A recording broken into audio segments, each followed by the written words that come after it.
Hi everybody, Lola here, and I'm really excited to have a story to read for you, just like a big sister would, or I hope a big sister would.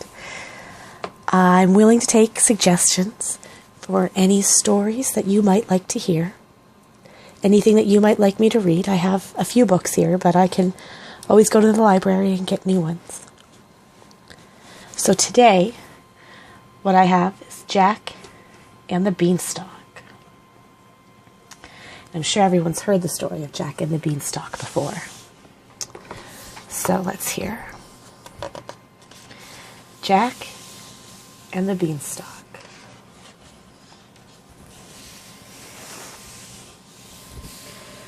Once upon a time, there was a boy named Jack who lived with his mother in a little cottage. They had barely enough to eat. One day, Jack's mother said to him, "We have no money left to buy food.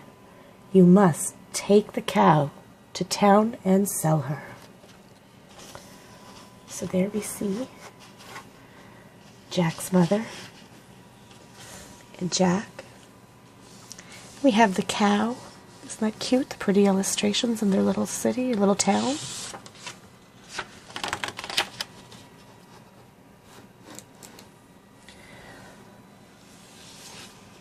On the way to town, Jack met a strange little man who offered to buy the cow. "What will you give me for her?" Jack asked. The little man reached into his pocket and pulled out a handful of shiny beans. "These," he said, "they're magic." Jack could not take his eyes off the beans. "It's a bargain," he said. And Jack ran home as fast as he could. There's the funny little man. "Oh, Mother," he said, "see what I got for the cow?" When his mother saw the beans, she was so angry she threw them out the window. And that night, Jack went to bed without any supper. She was very surprised, even though he was very proud.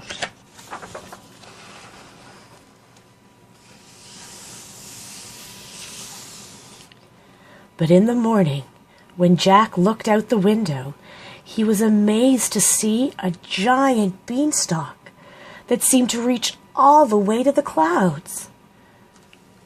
Look, as you can see out the window, it's completely full. Being a very curious fellow, Jack decided to climb up the beanstalk. Up, up, up he went, climbing into the sky. Look at that. Look at how twisty it is. And look at him climbing up and holding tight. And how far below the ground is. So very high.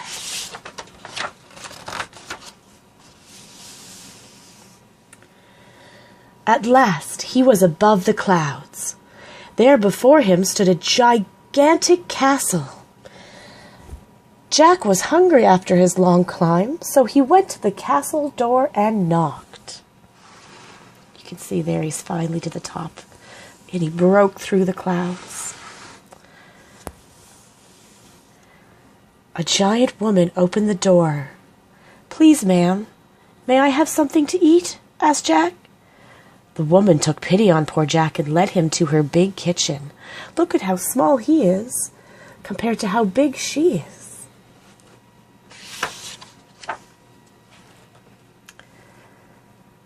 But just as she gave him a crust of bread, Jack heard the sound of thundering footsteps.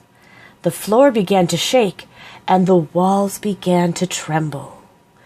"Quick," the old woman said to Jack, "get into the oven and hide. My husband is coming."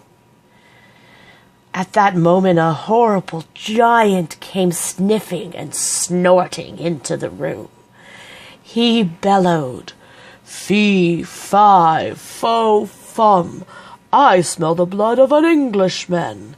Be he alive or be he dead, I'll grind his bones to make my bread."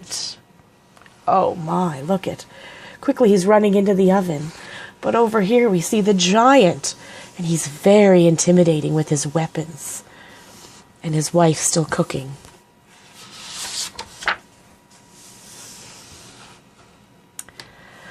The giant searched all around the kitchen, but when he reached for the oven door, his wife stopped him. "It's only your supper you smell," she said, and she quickly set before him 6 roasted pigs. He sat down at the table and ate every one. When he was through, he called to his wife, "Get me my magic hen." His wife brought in a fine hen. "Lay," commanded the giant, and the hen laid a golden egg. "Lay," he said again to the hen. Once more the hen laid a golden egg. Jack, peering around the oven door, could not believe his eyes. Look at this. Do you see the giant and his little hen? And she's laying little golden eggs. I would love a golden egg. It could pay for everything. At last the giant fell asleep on the table. Jack crept out of the oven and seized the hen. Then he ran down the beanstalk as fast as he could. "Look what I brought you, Mother," he cried. His mother was overjoyed when she found out what the hen could do. "We'll never go hungry again," she said, "for we'll sell the golden eggs in town." But after a while, Jack began to wonder if there was anything else to be had in the castle.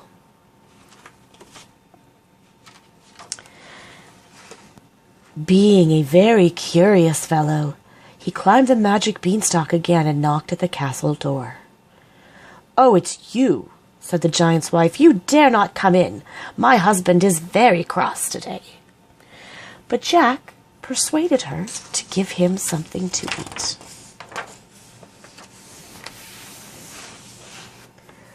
Just as he was about to take a bite from a large apple tart,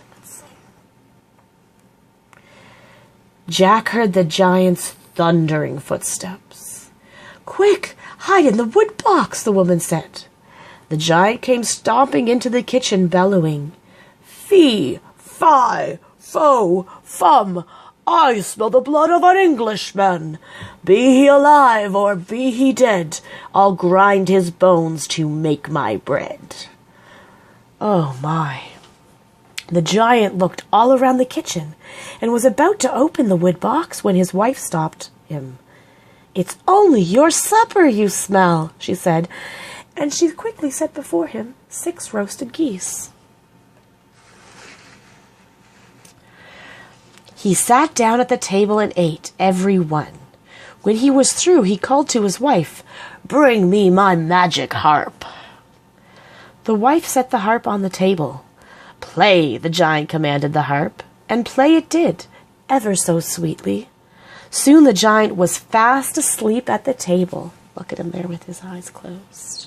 There's Jack coming out of the box. Did you see that?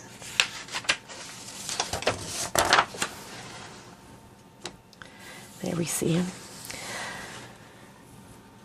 Jack jumped out of the wood box and grabbed the harp. Then he ran as fast as he could. But the magic harp cried out, "Master, master, wake up!"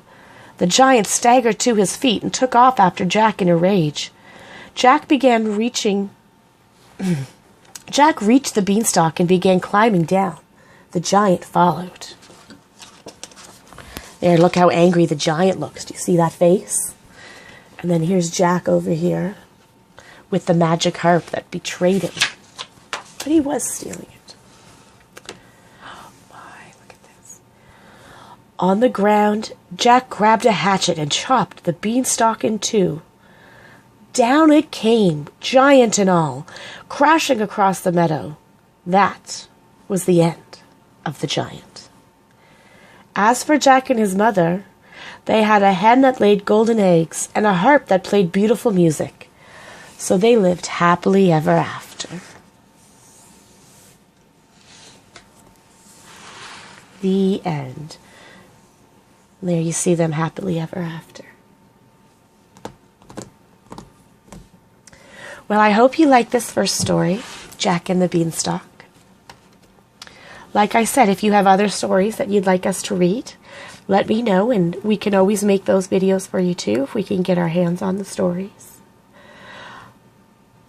I hope you liked it, and I hope that you all are staying positive and remembering that you are royalty and you are special, and that Lola's always here if you need someone. Take care.